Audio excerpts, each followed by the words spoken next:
Shalom Bapak Ibu Saudara terkasih, kita akan mendengarkan renungan harian pada hari Kamis 3 Agustus 2023 dari Kitab Kejadian pasal 1 ayat 24 sampai 31. Beginilah firman Tuhan. Berfirmanlah Allah, hendaklah bumi mengeluarkan segala jenis makhluk yang hidup, ternak dan binatang melata dan segala jenis binatang liar. Dan jadilah demikian. Allah menjadikan segala jenis binatang liar dan segala jenis ternak dan segala jenis binatang melata di muka bumi. Allah melihat bahwa semuanya itu baik. Berfirmanlah Allah, baiklah kita menjadikan manusia menurut gambar dan rupa kita, supaya mereka berkuasa atas ikan-ikan di laut dan burung-burung di udara, dan atas ternak dan atas seluruh bumi, dan atas seluruh binatang melata yang merayap di bumi. Maka Allah menciptakan manusia itu menurut gambarnya. Menurut gambar Allah diciptakannya dia, laki-laki dan perempuan diciptakannya mereka. Allah memberkati mereka, lalu Allah berfirman kepada mereka, beranak cuculah dan bertambah banyak. Penuhilah bumi dan taklukkanlah itu. Berkuasalah atas ikan-ikan di laut dan burung-burung di udara, dan atas segala binatang yang merayap di bumi. Berfirmanlah Allah, lihatlah, aku memberikan kepadamu segala tumbuh-tumbuhan yang berbiji di seluruh bumi, dan segala pohon-pohonan yang buahnya berbiji. Itulah akan menjadi makananmu.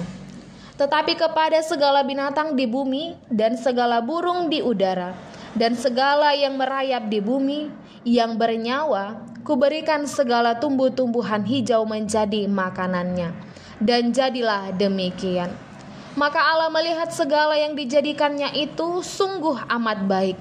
Jadilah petang dan jadilah pagi. Itulah hari ke-6. Yang menjadi ayat perenungan bagi kita adalah pasal 1 ayat 28. Allah memberkati mereka, lalu Allah berfirman kepada mereka, beranak cuculah dan bertambah banyak. Penuhilah bumi dan taklukkanlah itu. Berkuasalah atas ikan-ikan di laut dan burung-burung di udara, dan atas segala binatang yang merayap di bumi. Sekali lagi saya bacakan. Allah memberkati mereka, lalu Allah berfirman kepada mereka, beranak cuculah dan bertambah banyak. Penuhilah bumi dan taklukkanlah itu. Berkuasalah atas ikan-ikan di laut dan burung-burung di udara, dan atas segala binatang yang merayap di bumi. Yang menjadi judul perikop renungan harian adalah tujuan penciptaan, yang ditulis oleh Pendeta Rona Sri Rezeki Purba. Setiap benda yang kita temui di sekeliling kita pasti memiliki kisah di balik pembuatannya. Alasan mengapa benda itu dirancang sedemikian rupa, sehingga memiliki fungsi seperti yang kita ketahui. Baik itu untuk mempermudah pekerjaan kita, meningkatkan kenyamanan, maupun hanya untuk memperindah ruangan. Seperti robot yang diciptakan ratusan tahun lalu.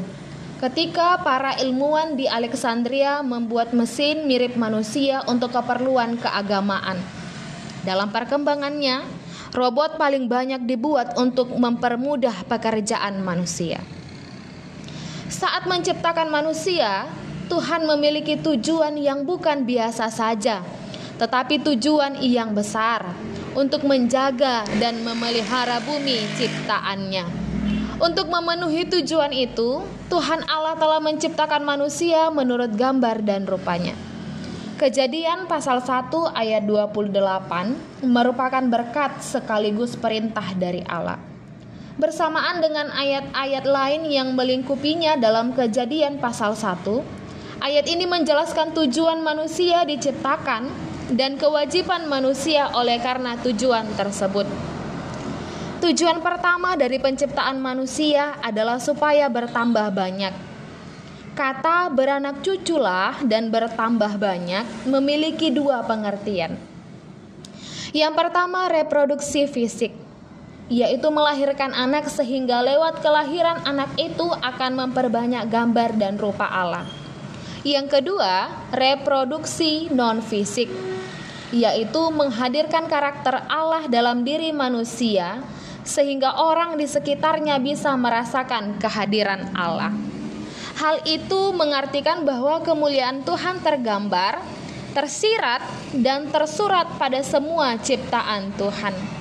Begitupun hal ini perlu kita sadari bahwa ini bukan keistimewaan yang membuat kita bisa sesuka hati di bumi, tetapi menuntut sebuah tanggung jawab untuk mempertahankan nilai ciptaan yang baik itu. Perintah menguasai di dalam nas ini bukanlah izin dari Tuhan untuk menguasai dan mengeksploitasi alam semau dan sesuka hati manusia, tetapi sebuah perintah untuk menjaga dan memelihara ciptaan. Itulah sebabnya pada ayat 31, setelah manusia diciptakan, firman Tuhan berkata, "Maka Allah melihat segala yang dijadikannya itu sungguh amat baik." Maka kehadiran manusia seharusnya menjadikan segala sesuatu justru harus lebih baik. Saudaraku, lebih dari sekedar robot yang dibuat untuk membantu umat manusia, Tuhan menciptakan kita bukan hanya sebagai hamba. Kita adalah anak-anak-Nya, anggota kerajaan Allah. Keberadaan kita bukanlah hanya untuk memenuhi muka bumi ini, tetapi untuk memelihara dan menguasainya. Mari menguasai, menjaga, dan memelihara ciptaan Tuhan, sehingga olehnya sinar kemuliaan Tuhan terpancar. Salah satu wujud nyata kita mengasihi Allah dan sesama adalah dengan menjaga lingkungan dan bukan malah merusaknya. Kita berdoa. Ya Tuhan, mampukan dan kuatkanlah kami untuk melakukan tugas mulia, menjaga dan memelihara alam ciptaan yang telah Engkau sediakan bagi kami. Amin. Demikianlah renungan harian pada hari ini. Selamat beraktivitas. Tuhan Yesus memberkati. Shalom.